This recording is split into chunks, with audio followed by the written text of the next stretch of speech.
श्रोते हो नमस्कार. आजची कथा सुरू करण्यापूर्वी तुम्हाला एकच प्रश्न विचारते. तुमच्या आयुष्यात अशी एखादी व्यक्ती आहे का, जिला तुम्ही कायम चुकीचं समजलात आणि नंतर कळलं की ती व्यक्ती तुमच्यासाठीच झटत होती? आजची कथा आहे अशाच एका मुलाची, जो आयुष्यभर आपल्या वडिलांचा तिरस्कार करत राहतो आणि शेवटच्या क्षणी त्याला कळतं की ज्यांना तो निर्दयी समजत होता, तेच त्याच्यावर सर्वात जास्त प्रेम करणारे होते. पण तोपर्यंत खूप उशीर झालेला असतो. अशीच मन हेलावून टाकणारी मिलिंद अष्टपुत्रे यांची कथा. शीर्षक आहे नालायक. शेवटचा प्रसंग ऐकताना तुमचे डोळे नक्कीच पाणावतील. ही कथा शेवटपर्यंत नक्की ऐका. चला तर मग सुरू करूया. वेदांग त्याच्या बंगल्याच्या लॉनवरील आराम खुर्चीत बसून ताजे वर्तमानपत्र वाचत मॉर्निंग टीचा आनंद लुटत होता. वर्तमानपत्रातील बातम्या वाचता वाचता डोळ्यांच्या कोपऱ्यातून त्याचे आउटहाऊसमध्ये होणाऱ्या हालचालींवर लक्ष होते.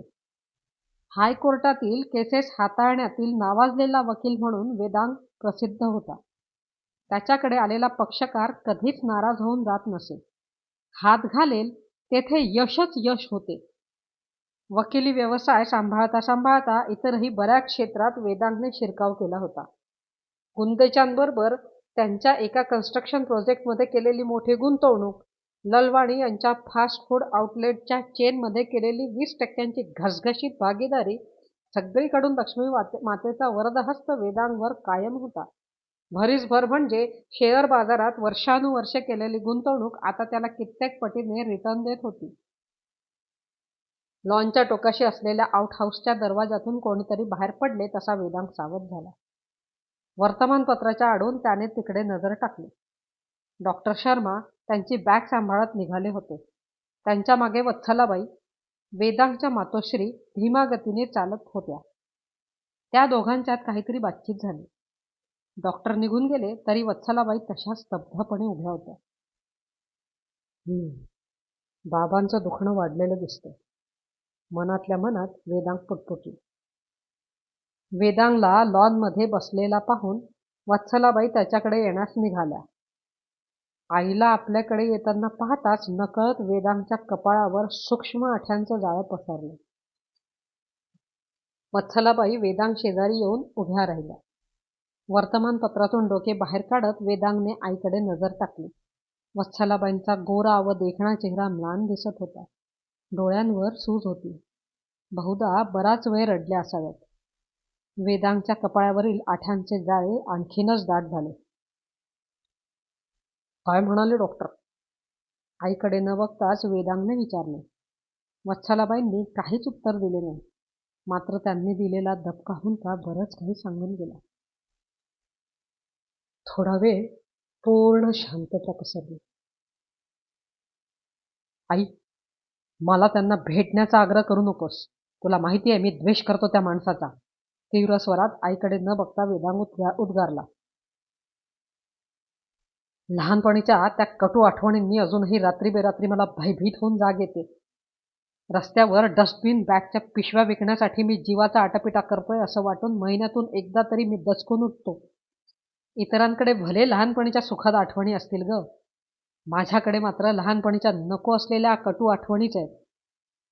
तुला आठवतंय आई, भल्या सकाळी तू बाबांना चुकवून दिलेला जेवणाचा डबा घेऊन मी सायकलीला पिशव्यांचे गठ्ठे बांधून त्या विकण्यासाठी बाहेर पडत असे. का? तर आमच्या पिताश्रींची मर्जी. नापास झालो म्हणून दिलेली शिक्षा. वैऱ्यालाही असा बाप न मिळो. वत्सलाबाईंनी दिलेल्या हुंक्यांनी वेदांग बोलता बोलता थांबला.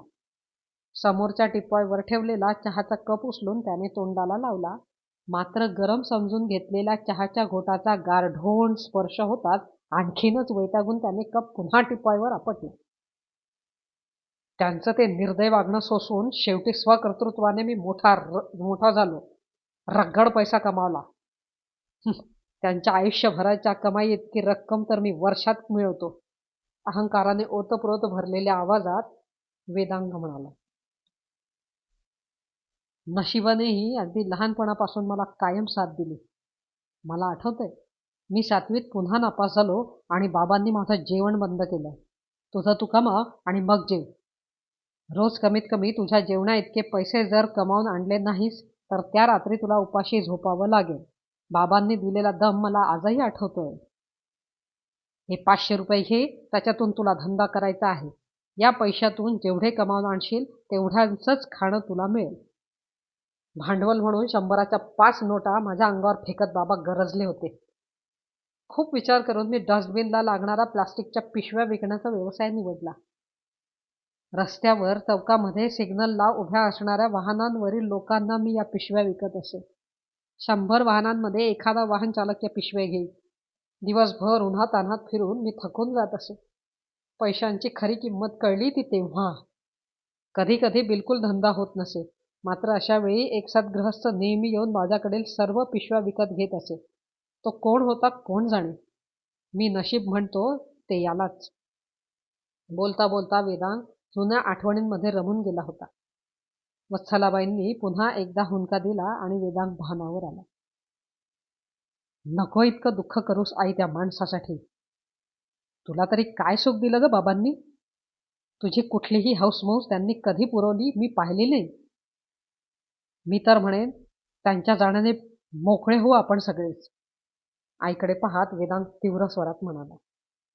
बास कर वेदांत, वत्सलाबाई ओरडून म्हणाल्या आणि वेदांत आश्चर्याने त्यांच्याकडे पाहू लागला. तुला काय माहीत तुझ्या बाबांनी मला सुख दिलं का दुःख. एवढा रस कधी घेतला होतास तू आमच्यात. तुझे बाबा काय होते कसे होते ते तुला कधीच कळले नाही आणि कळणारही नाही. तू 7वीत दुसऱ्यांदा नापास झालास तेव्हा तुझ्या वर्ग शिक्षकांनी बाबांना भेटायला बोलवले होते. सॉरी टू से वसंतराव, पण तुमचा मुलगा नालायक असून पूर्णपणे वाया गेला आहे. तो सुधारण्यापलीकडे आहे. नुसती हुशारी कधीच कामाची नसते. त्याला मेहनतीची जोड असेल तरच विद्यार्थी यशस्वी होतो. वेदांगवर चांगले संस्कार करण्यात तुम्ही कमी पडला आहात.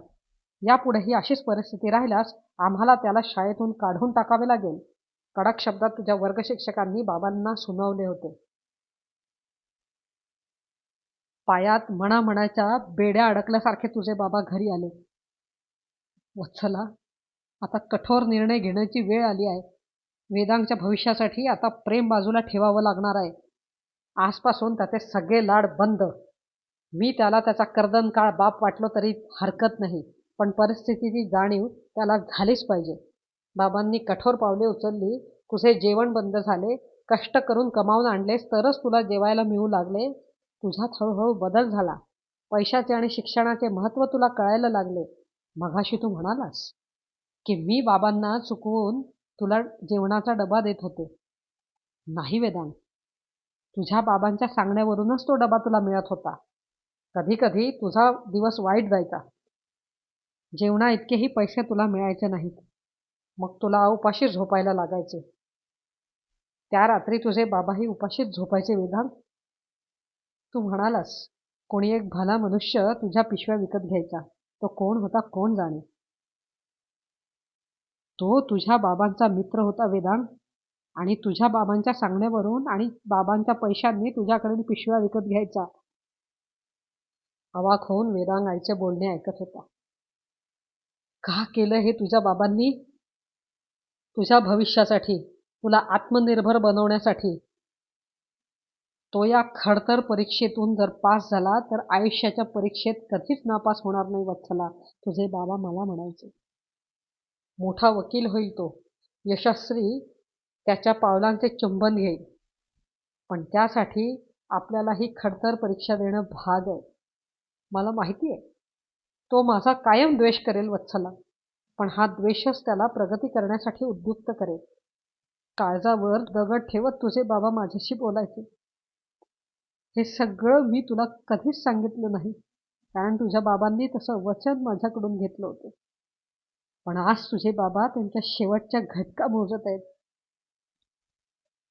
आणि आणि त्याच वेळी तू तुझ्या मनात असलेली त्यांच्याबद्दलची गरळ माझ्या पुढे ओकत आहेस. किती कृतज्ञ आहेस रे तू. स्वतःच्या जन्मदात्यालाही न समजू शकणारा तू नालायक होतास, पण अजूनही नालायकच आहेस आणि माझ्यासाठी यापुढेही नालायकच असशील. वेदांकडे तिरस्कारयुक्त नजरेने पाहत वत्सलाबाई म्हणाल्या आणि त्याच्याकडे पाठ करून त्या घराकडे जाण्यासाठी वळल्या. अवाक झालेल्या वेदांत स्वतःचे अश्रू आवरू शकत नव्हता.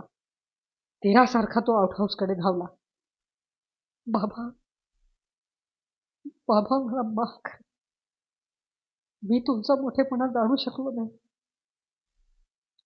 मृत्यूशय्येवरील बाबांचे पाय पकडत वेदांगने टाहो फोडलं. मात्र मात्र आयुष्यभर मुलाच्या प्रेमासाठी आसुसलेला तो महान बाप कधीच सर्व भौतिक जाणीवांच्या पलीकडे पोहोचला होता.